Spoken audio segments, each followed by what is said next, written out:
A thumbs up there for Magnus Carlsen. He nods his head right there. He's ready to go. He starts in their best of two with the white pieces. Does he have a surprise up his sleeve? An early surprise for Hans Niemann. Magnus has played the Catalan opening earlier today. Will he do the same now? Will he switch it up?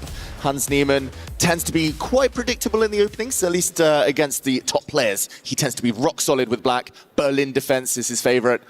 Game's about to start now. Here we go. It is E4, E5. Will we see an Italian? No, it's a Spanish opening. And mainline stuff here. Hans not playing his beloved Berlin. So far, very much in the theoretical realms right now is Magnus versus Hans. No more queen spawn opening by Magnus in this one. He retreats the attacked bishop. Early days. Are we going to see a potential break in the center by Hans Niemann, who was threatening the marshal, but denied? But denied. Magnus is going to try and make this as quiet as possible, it seems like. A lot of maneuvering in the Roy Lopez, the Spanish opening. And Magnus has a crossroads here. He can slowly start to develop his pieces, maneuver. Hans looking away. This is classical stuff. These positions have been analyzed so deeply, but there is room to try and still exert your own character on the position. It suits Magnus Carlsen just perfectly. We often speak about how in strategic positional battles it's so incredibly hard. You just get outplayed by the world number one. It will be critical for Hans Niemann to keep his dynamics, his combative play chances alive. And so much of that, David, depends if he's able to get that deep pawn in front of the queen, moving forward, opening up some diagonals and files for his queen and bishop. Exactly. First, a more modest pawn push. The Black Queen can still develop at a later stage. Magnus now can choose where to put his queenside knight. White's knight still asleep. He's going to trade off rooks first, asking the Black Queen if she wants to leave the center of the board. Maybe a bit offside, but also on a nice open file. Big decision now for Hans Niemann. And maybe a bigger decision lies ahead because Magnus is ready to develop his knight, attacking that b-pawn on the left flank that Hans Niemann has, and some decisions will be required at that point. Knight to c3 right now, played by Magnus Carlsen. It's not only hinting at a pawn capture, but an eventual trade of that bishop versus knight and complete control of the central squares. A pawn sacrifice. Yeah, it's a gambit from Hans Niemann. He wants the Spanish bishop. White's light squared bishop. Such a good piece in this opening. Has just been traded off. Magnus now has weak, doubled, isolated pawns, but he has more of those little foot soldiers. One pawn to the good, but great compensation here for Hans Niemann. Bishop pair and a better structure. We spoke about how important it is for Hans to create those imbalances. He's done just that with the decision that he's taken right now. He needs to now think about how he wants to push the pieces back, and he comes in with some tactical ideas, X-raying that knight that Magnus has with some tricks up the board. Bishop takes pawn. Watch out, Magnus Carlsen. Yeah, White's knight that has done some good work. Needs to retreat. There we go. It was on a loose, undefended square. Back towards the center. Magnus might try and open things up. Counterintuitive, perhaps, because bishops like those open lines. But against the bishop pair, you do want to accelerate the play. The bishop now, I was going to say kicked back, but a trade. It's two knights versus two bishops.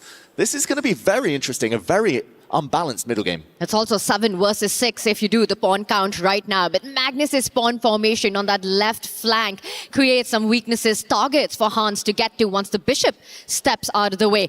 For now, enough compensation for the pawn that's just been gambited.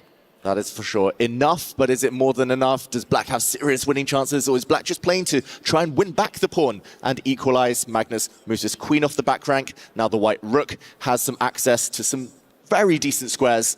Black's bishop's a bit stuck due to the center being blocked. Hans Niemann puts his queen back on the open file. And he's putting it on a square where it's ready to double up with its rook for complete control of the A-line if it is so needed. Also vacating that B8 square where the queen has just moved from for the rook to land in for future targets right there. I'm expecting a bishop slide, but he goes another way, does Hans Niemann. He consolidates, takes away some squares from Magnus's knight to jump on. Yeah, interesting move, though, because he's encouraging Magnus to step forward. White has doubled pawns on the B line. If you step one of them forward, as he has just done, does Hans trade off and say, okay, I've undoubled your pawns, you're a clear pawn up? Magnus had that same situation against Yesipenko earlier in the day. Or does he bypass this pawn, argue it's weak and hard to defend long term?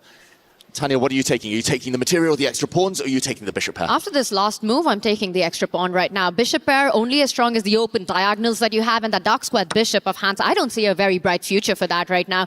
And a very healthy extra pawn now that the weakness has been traded off by Magnus Carlsen. Simply retreat with the knight, make a case for having the B pawn as a passer for the rest of the game.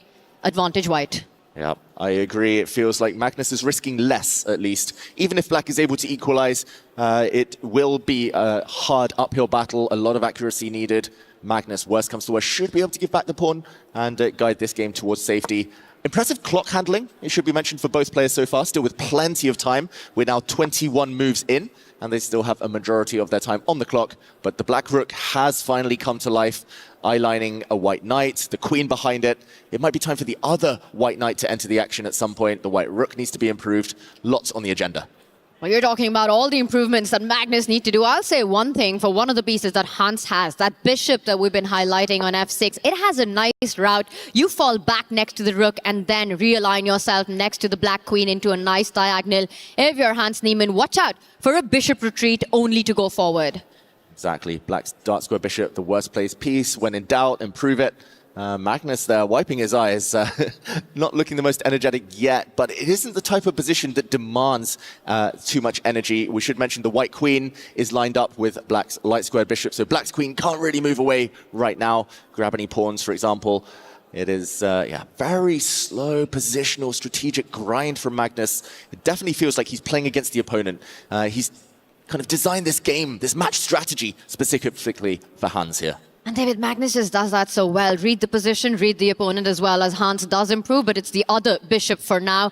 You know, for Magnus Carlsen, it's not often about posing one big tactical problem, but instead 20 small questions when your opponent's clock is ticking low, and that's so much harder to respond. Exactly. You could answer 19 of those questions correctly. You could be pretty happy about life, but if you answer the last one wrong, you might end up paying the price. We've seen it so many times with even elite players against Magnus Carlsen. Magnus now just pushing his pawn forward, and this is a really nice tactic.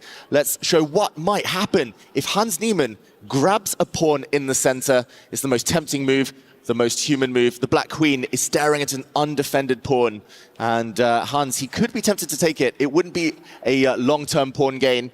The pawn would be dropping off anytime soon. Queen takes on d3, and the white rook would slide across to d1. Yes. d6 would be hanging at the end.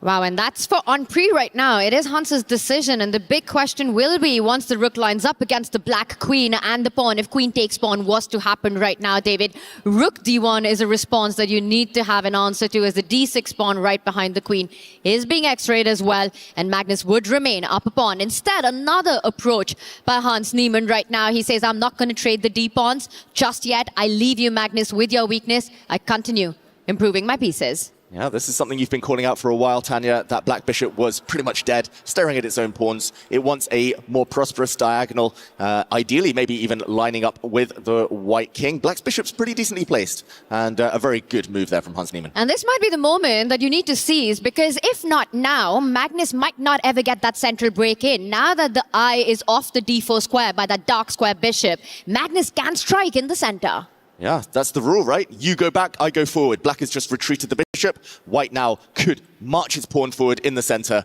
and it looks like this might be the moment for Magnus to change the pace and start to go for it. Feels like a cat and mouse game so far, and it's been Hans Niemann who's been on the mouse side of things, just being a bit cagey, down upon, finding that compensation, but maybe slightly just struggling for it. 6 minutes to Hans, 5.5 to Magnus Carlsen. Does he lash out with the central break? He does. He was trying to maybe control his impatience there. He wants to create the action. Of course he does, but ultimately it was the right moment to do so, and Magnus did decide to push forward. A capture in the center for black would be on white's terms. White's knight would be able to leap forward to a very, very nice square. So pressure. Suddenly black uneasy here, feeling uncomfortable about this tension. I have to say, though, Hans has been fantastic in this game so far, sacrificing an early pawn and finding ways to improve the position of his pieces. Look at the rook on the open C line, the queen on the open A line, one bishop nicely poised on the longest diagonal, the other ready to join the party. But it's a whole extra pawn for Magnus Carlsen. So for Hans, he needs to continue the momentum. Where is he finding it? The E5 pawn, the central pawn, now under fire. And that's the hardest thing, right? You've played great, you've made loads of logical moves, you've improved your pieces, but you're playing against the GOAT and you're a pawn down. Suddenly you're down on time as well. Hans Niemann still needs to continue playing accurately, and this might be the biggest question he's faced so far on this move. To trade, not to trade. If not, what to do? He moves his queen forward, defending along the 5th rank, controlling the central pawns, but Magnus can continue improving. He can maybe step forward his pawns in the center, or he could just activate the white rook. Defends the pawn for right now, does Hans Niemann. Getting ready again to get that bishop on the b6 square. A better place, and Magnus trades. Is he ready to jump in with a knight to the central post, disconnecting the black queen from that central pawn? He first reinforces the defenses on the d line, activates his rook, does Magnus. Knight d5, a threat on the board. Yeah, it's so rare to see two knights just as strong as a bishop pair, especially because it's pretty open now, but White's knights are about to jump, about to land in the center, and Magnus, I think he's pretty confident here. Evaluation bar says, advantage White. It's not at the +1 mark. White is a pawn up, so it's not a full pawn. There is compensation. Black's bishop's looking good, but Hans is definitely the one who needs to prove it. It's going to come down to a time scramble. It might be a flag fest at the end of it right now. So many imbalances. You've got two knights versus two bishops. You've got an extra pawn for Magnus. Two majors on the board right now. With this last move, Hans Niemann also hinting at a tender spot next to the white king, the f2 pawn. Yeah, I should mention, Tanya, Magnus, we're so used to seeing his heart rate pretty stable around the 80-90 mark maximum. He's had a heart rate of over 110 now. I think that just shows how much he wants it. The knights jumped in, it's been captured, bishop pair gone. But this game, this match means more to them than most, that's for sure. It's not a heart rate, it's the Hans rate for Magnus right now that we're seeing with 114. And this is what I was talking about, David. The queen and the bishop battery. Watch out, queen takes pawn, a big threat. If you move your rook up the board on the 2nd rank for a defense, there are checks that you need to be careful about. Also, Hans's e-pawn ready to march up the board. Magnus looking a little uncomfortable. Yeah, he might have just rushed slightly, Magnus Carlsen, with his knight jump into the center, maybe underestimating the pressure on the diagonal. Magnus now has had to bring his rook back where it came from, back next to the white king, purely a passive square. Shake of the head, Magnus not happy at all. Still a pawn up, but suddenly black is very active. White has two isolated pawns. The black central pawn can push forward. Momentum, Hans Niemann. Wow, and I just want to point out that Hans has the option to push that pawn, hit that knight on f3, now that he's made the white rook passive as well. There are also ways for the black rook to start targeting the white queen. It just feels like Magnus has been forced into going into a defense when that's not what he was looking for. His most active piece is off the board, and it's Hans on the momentum. Yeah, let's just show that variation. You mentioned rook lining up with the queen. There would be a huge trap here if white gets greedy. Knight takes pawn. There would be a devastating tactic, a queen sacrifice in order to open up the black rook. And this would end up in a big advantage materially for Hans. So there are lots of interesting moves here, pushing the pawn forward, maybe the most natural of the bunch. But Hans needs to keep that flow he's been picking up over the last few moves. Clock ticking down, heart rate high, but he needs to keep going. Get an unbalanced position and have more time on the clock. That is Hans Niemann's chance against the world #1. So far, he's been doing just that. A rook under attack right now with Magnus's last move. There's also a pawn at the center of the board that you need to be careful about. He targets Magnus's pawn instead. Attack, the best form of defense. Yeah, Magnus's pawn in the center, the white pawn is about to drop off, so he might as well grab something else in return. The white knight most likely has to retreat now. White's still a pawn to the good. The position is clarifying though. Bishops tend to be better than knights with pawns on both flanks. Such an open board. Should be full compensation. But how many times have we seen it, Tanya? Magnus, tiny advantage, something to hold on to, something to grind with in an endgame. It feels like Magnus, it's a 2-result position. He shouldn't be losing unless something crazy happens. It's that kind of position where if Magnus gets the B pawn rolling up the board, he can create some actual liquid pressure. But until then, you know, you've got Hans with his own ideas. The queen, bishop, and rook beautifully placed. Magnus does what he does every time, centralizes his queen. It's one of his favorite moves in chess. That is for sure. Queen endgames, you can guarantee Magnus's queen is in the middle of the board, controlling as many squares as possible. It was forced to retreat there to defend the b2 pawn. White's passer, White's only real hope to win this game will be to advance it later. But while black is deflected, while black is distracted away, looking for that white pawn, Magnus should be trying to activate his rook. There we go. And maybe the queen and knight combo might come into effect a bit later. You really want that. You want that coordination to create some threats on the right side, especially because Hans's majors are all offside, far away from the black king.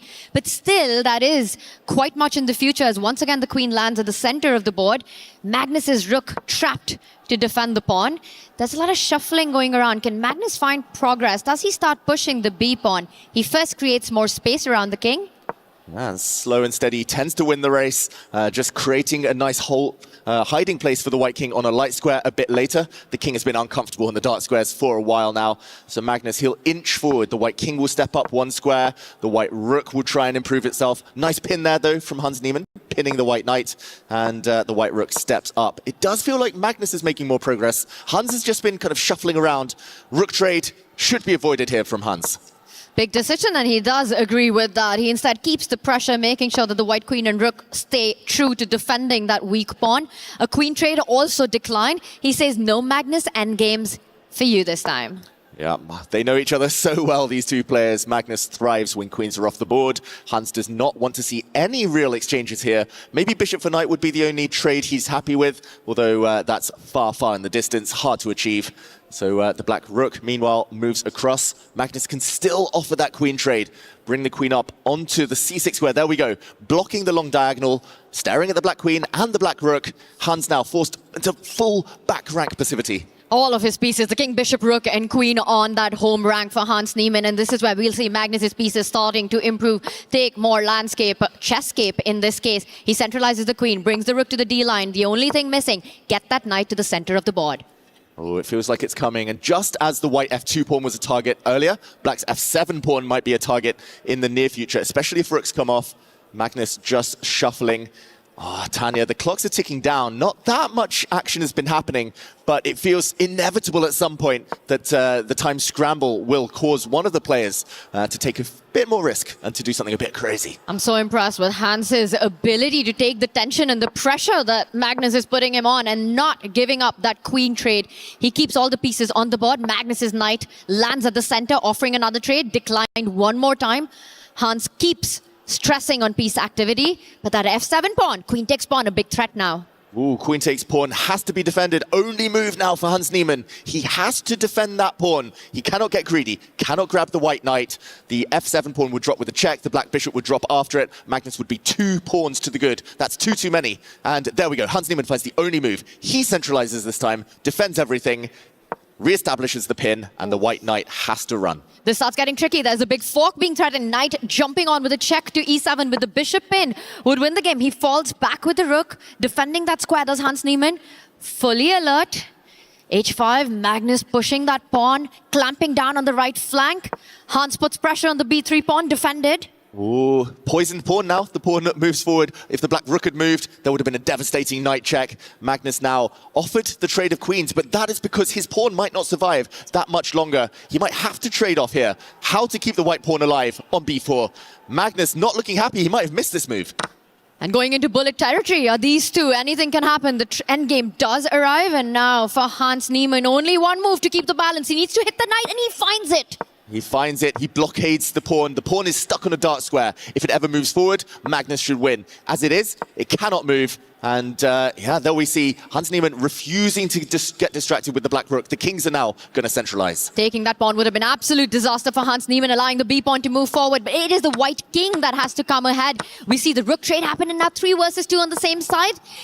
This is tricky. It should be a draw, but what does should even mean in this scenario? With 41 seconds for Hans Niemann, can he save this? Oh, Magnus, he's going into flagging mode now with a few extra seconds on his clock. An extra pawn, as you say, Tanya, should be a draw. I've even had this exact endgame myself. It's hard to make progress for white without trading off more pawns, getting it closer to the end of the game. Magnus is going to wait 40 moves. Then he's going to push a pawn. He's going to wait another 40, 50 moves, and Oh, is it a blunder? He's got the Black King now out of the way. He's going to advance the White King, and he's made the breakthrough. Black's blockade on the light squares has been broken. Suddenly, Magnus Carlsen, endgame genius, winning. And he's on autopilot mode. He didn't even think for a second after finding that breakthrough, that path for his king. And now with another weakness on the board, the knight will just reroute itself and win a second pawn. The lone remaining pawn for Hans Niemann. This is all over. 18 seconds on the clock. And that's it. Magnus Carlsen gets the first win.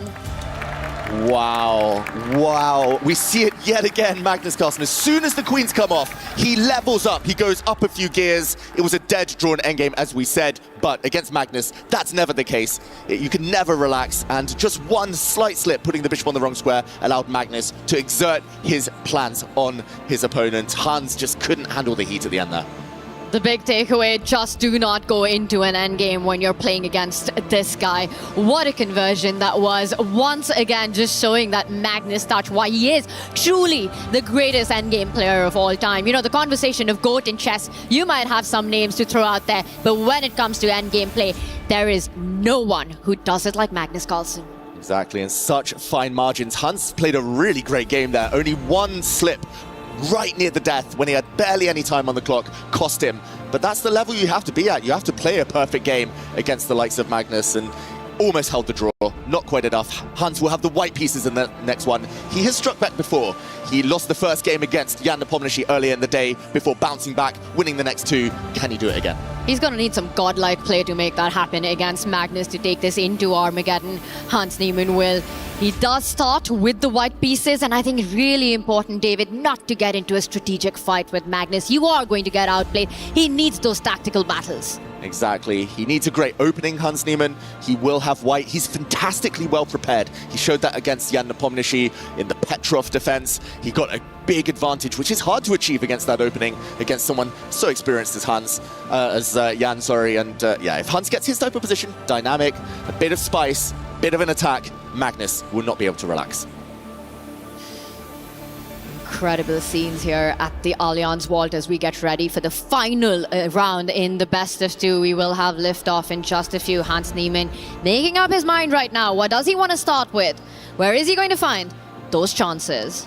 Well, I can guarantee it's going to be 1e4. Hans nearly always plays that move in high-pressure matches, especially against the top guys in the world. His preparation is very deep. It's not broad, his opening repertoire. He specializes in certain openings. Will it be the Italian? It has to be. No, it's the Spanish opening from Hans Niemann as he brings out his bishop, applies some pressure. We saw this in the previous encounter when Magnus had the white pieces. Hans has learned a few things, and a Spanish clash here, a debate in the opening. And this is where it does deviate from what we saw in the first game around, with Hans Niemann getting the bishop to a more conservative square, but Magnus Carlsen takes it out on the diagonal. And this just means that Hans comes forward. Now, this gets very exciting if we're going to see Magnus Carlsen push the H-pawn, push the G-pawn. Exactly. Magnus first breaks the pin by retreating the dark squared bishop. This is still well-known stuff. Hans with a very quiet move. Notice how the white king hasn't committed itself, Tanya. Maybe, just maybe, Hans Niemann might be tempted to move the king in the opposite direction. Maybe just keep it in the center a bit longer, start pushing some pawns towards Magnus's king if given the opportunity. He's keeping all of his options open. In a must-win, those are the kind of dynamics that you want to create. Kings on the opposite side. It's a race to each other's kings with a pawn storm right there. The knight comes out first. I think he might be heading there. Queen out of the way, and you're getting ready to get a castle going on the left flank. The H-pawn moves ahead. The bishop drops back. Oh, and Magnus shaking his head. There's a hook. There is a pawn hook now. Magnus's last move, pushing the pawn to h6, could just initiate and could be a red rag here to a bull. Will we see Hans Niemann try and push forward with his g-pawn? I'm not sure after this last move, Magnus striking in the center just in time before there were any flank attacks, trying to open up some lines, but Hans must be tempted, and no, he goes castles. He gets his king to safety. Quieter waters now. No pawn storm yet on the king side, but I want to point out, it looks like d4 might have just trapped Hans Niemann's bishop, but after a trade of that central pawn, you will have a square to run to with that bishop on e3. So d4, tempting, but doesn't get the job done just yet. Doesn't do the job, but it's still played from Magnus Carlsen. He still wants to clarify things. He wants the bishop pair. He's going hunting for the white light squared bishop. And if he is able to capture this piece, if black is able to throw some pawns down the board, then Magnus will have a very clear plan, very easy play. Hans Niemann, with an extra central pawn, though, might try to attack on the other flank. At some point, he might try and move his bishop out the way, maybe move his knight out the way as well, and start throwing his kingside pawns forward. It feels like white will play on the right, black will play on the left. It might be a race. It's going to be a game divided on two halves right now for Magnus Carlsen. His most extended pawn, the D pawn, dictating that it's going to be the left flank for him, while for Hans Niemann, the idea of getting the F pawn moving up the board, it still requires a few moves. I'm really liking Magnus's idea of going C5, trying to break through with C4, getting all the action going on the central lines. Exactly. And sometimes that's what you want, right? It might be a level-looking position, but you want an easy plan. You want the next 2-3 moves in your mind. You want to be able to pre-move, save a few seconds. Magnus is definitely going to be pushing this pawn next. Pretty much a guarantee. Maybe a knight takes bishop move first. But Hans, less clear exactly how he executes his plans.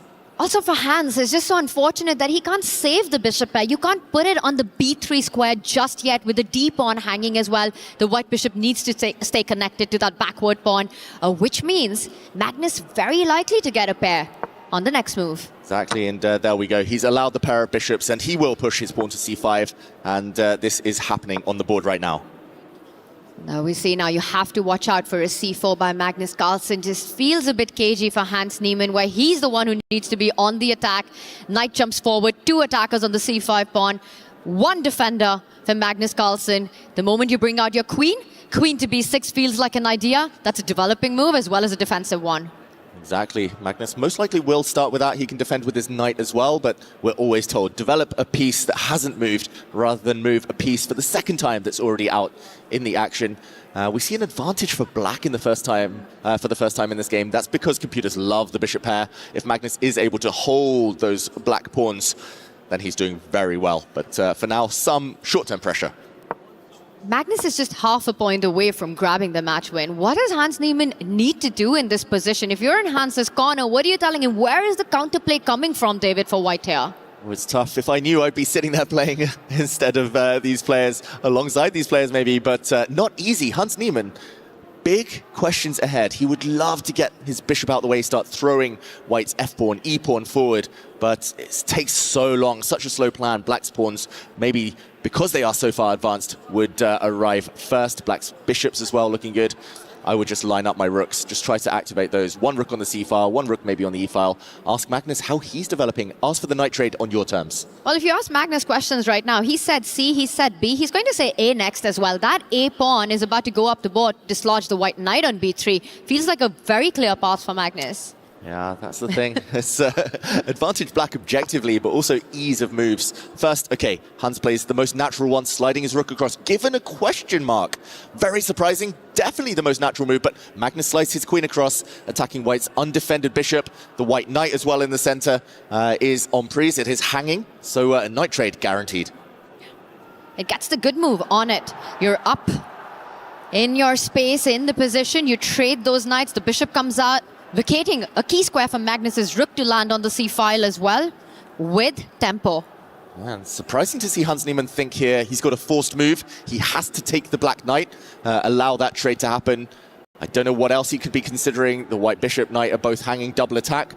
Maybe he's looking into the future, a few moves down the line. There we go, knight's off the board. The white bishop now needs to retreat or be defended, but the black rooks are coming. But that's the point. You spend those extra seconds before making the only move. You best have your response immediately ready. And this is the second time Hans goes into a thing looking for a square for his bishop. Yeah, that shows how much he really doesn't enjoy or like his position right now. The bishop does take a step back. Again, the most obvious move. But as you pointed out earlier, Tanya, this whole maneuver, the reason the black queen sliding across was given an exclamation mark is because black gains time. Black's rook's now centralized, backing up the pawns. The other black rook is going to move. Black has an unchallenged light squared bishop, which could be the MVP long term. Not just that, I just feel if Magnus breaks through with c4, you know, we're talking about a draw is all that's needed. He's going to be the one who's going to be pushing for his second win in a row. Oh, can he do it now or soon? That is the big question. If Magnus is able to get there first before white is fully organized, we might not even really see a chance for Hans Niemann. He's done nothing wrong again, but there we go. Magnus, pawn sacrifice. He's making his move. The big question right now, can Hans Niemann take the bait? Can he challenge Magnus Carlsen and force him to show his hand even? Pawn takes pawn. What is happening? You capture that back, knight takes pawn. I don't see a way to pin it and win it. Yeah, you can pin it, that's already established, but to win it, you would need your bishop. And if the white pawn steps forward to defend this knight now, maybe there are better moves. Maybe the white queen should slide out the way the game goes on. But if you push your pawn, then boom, black takes this pawn at the side of the board. Due to the pin, the white knight is stuck, cannot recapture, as the white queen would drop off the board. Magnus would therefore get an advantage. Still bishops and strong pawns in the center of the board. The d pawn especially, it's a clearance sacrifice to try and force it through. It's a passer that's going to run. The last move, liquid pressure rising right now on Hans Niemann. If he can't capture that pawn, this is why he was hoping he stopped Magnus's plan, but he absolutely has not. And with this, it's big advantage to the black pieces. Double bishop, open position, pawn storming up the board. Magnus looking chill. Exactly. Magnus looking good. Hans moves his knight out the way. He has a threat. He wants to park his bishop in the center, attack the black queen, attack this pawn, win material, eliminate the most dangerous pawn in the position. But he just doesn't have time. Magnus here, so many tempting moves. Even if Magnus were to drop some pawns, the position is so open that the bishops are coming to life. And I think a good try from Hans Niemann this last move. At least he's planting the idea of a counterattack in Magnus's head. It comes with a threat, and it's not easy to offer a bishop trade right now with a move like bishop d6. It would have led to e5, and just as I say that, Magnus Carlsen with a big move. A big move, given a question mark, but the whole idea is that the pawn is overworked. If it captures the bishop, the knight would have fallen off. Question mark, Magnus is still x-raying the knight, the pawn behind it. Big advantage. Magnus can simply take back. Hans can barely touch anything. That is fantastic, that spot. Out of the blue from Magnus. Just incredible stuff. Bishop takes pawn, full board awareness there on that right flank. And now Magnus Carlsen thinking, what does he want to recapture with? Does he take it with a pawn? Or he might have some other ideas. As long as the queen is connected to the white knight, the bishop on h3, you literally don't care about it. And you can see on Hans's face a bit of a smirk. He's like, oh, I missed bishop takes h3. We all missed that move. Magnus was the only one who spotted it. And that could spell the end, or will it? Magnus hesitating now. Surely he just recaptures the pawn. Why not? Are there any tricks in the air? Is he seeing some ghosts? What's he working out right now? I just worked out that white's knight is actually absolutely pinned. It can't move from that spot. Watch out for that g2 square. Knight takes pawn, queen takes pawn would be checkmate on the spot. Exactly, the white knight stuck where it stands. Hans again, bit of a smile there. Shake of the head had come a bit earlier. He knows he's in big trouble, but Magnus still in the tank. We've talked about it earlier today. Long think, wrong think. Will we see Magnus try to be a bit flashy? He needs to keep things simple here. Best move, just pawn takes pawn. It's a weird dynamic, you move the black bishop away. It would allow the white knight into the game, but he does capture the pawn. Eventually, the white queen falls back, now eyeballing the pawn at the center of the board. Magnus pins that knight, but does this give white the ability to jump to the center of the board? Knight takes pawn, hitting black's queen, and it's on the board. Ooh, Magnus, will we see a reaction? Losing his advantage, or at least a chunk of it, but still doing well with black. A draw is enough, so we probably don't read too much into that blunder. I think Magnus just trying to play it a bit safer. We know his love of endgames. Tanya. David, only move territory. Magnus has to put the queen on g6 to keep his advantage. Everything else in Hans Niemann is back in the game. Ooh, Magnus, he must resist temptation here to trade off the queens. He can take the white queen with his bishop. He has done. He's trying to keep things simple. Advantage gone, back to level. Should still be a draw, maybe with best play. Magnus, we talk about how strong he is in the endgame, but this is the best position Hans has had all game. Absolutely. This is the match situation dictating the moves right now. Magnus needs only a draw to secure the match victory, to secure a spot in the playoff, and he's doing it in the simplest way possible. Again, trying to trade pawns. That was a weak, isolated pawn. He's throwing it forward. Again, a3 is hanging. The black bishop has its laser vision over onto the queen side. Makes sense what Magnus has done. But Hans, can he create anything? He had very similar position earlier against Jan Nepomniachtchi. He was able to squeeze it and grind out a victory in a must-win situation. Can he do the same again today? That's the big question. Pawns getting vacuumed off the board with this last move, and Hans has to find a way to keep the tension on. We see trades. We're going to see more trades as the bishop will eventually pick up the pawn, but first Magnus builds on the attack. Great move there from Magnus. He knows that one of the pawns will fall. He knows that if rooks come off the board, if pawns are level, it should be closer to a draw. Hans throws a pawn away. That's to open up the white bishop, which was rather stuck, staring at its own pawn. It wants to enter the center, but Tanya, probably not enough. Not enough, but at least creating an imbalance is Hans Niemann. He wants to plant that bishop on that central e5 square, defending the c-pawn, also eyeballing the d7 infiltration square for his own rook to slide over, hit the bishop on the 7th rank, hit the g-pawn on the 7th rank. That's Hans's idea. He wants to get that rook in, that is for sure. But Magnus now is debating whether to capture a pawn. Black's bishop can still take on a3, or I was going to say trade off those bishops. He harasses the white bishop first of all, tries to kick away that piece from the center. That is a slightly annoying move for Hans. He wants to retreat the bishop, but it's only going to get hit further. And it does feel like Magnus, he's in control still, and such simplified position. 4 pawns each, only bishops, now only rooks once these traded off. This should now be getting closer to safety. Tanya, are all rook endgames drawn? Well, especially when Magnus is in front of you and you need only a draw to secure the match win. I do not see how Hans creates his chances in this one. It's 3 versus 3. Magnus's rook beautifully placed behind the pawn, stopping its advance. The white king cut off. Hans Niemann's victory relies on a miracle, a mouse slip in this one. Does look that way, or for Magnus to maybe forget about the clock, play a little bit too slowly. Again, Hans did defeat Jan Nepomniachtchi in a rook endgame, a very similar one earlier in the day, but there was just a little bit more complexity. His king was a little bit more active. White's king cut off on the back rank is the main reason why White has 0 winning chances here, or close to. But stranger things have happened. It's never over till it's over. Clocks are down to around 3 minutes now. Magnus pushing pawns. That black h-pawn looking dangerous. He is, and as the f-pawn moves forward, stopping the advance of that black g-pawn, the king ready to hide on the h-line. I'm not even sure which player is playing for the initiative here. Who is more ambitious about their chances? And that's the thing. I'm sure Magnus would be happy with a draw. He'd be happy to move on. Best of 2. That would clinch it. But Hans Niemann, at some point you've got to provoke the opponent, provoke the black king forward, for example, try and checkmate it. No, we see more pawns vacuumed off the board, hoovered off the board. There we go. We're headed down to rook and pawn versus rook and pawn. Minimal flagging opportunity here for Hans Niemann. No time, simply. There's too much time on the clock. Magnus. Are we going to see a draw fair?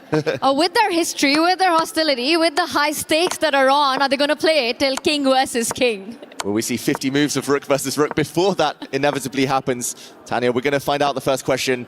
Magnus is going to offer a rook trade. Rooks come off. Hans looks away. Magnus clinches it. A draw, enough to win the match.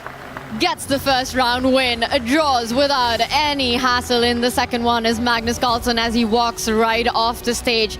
Comes back for just a moment, but that's about it. Magnus Carlsen gets the win. He will be in the playoffs. For Hans Niemann, he drops to the losers bracket. Magnus, it's a case of job done. He moves on. We'll be seeing him in a couple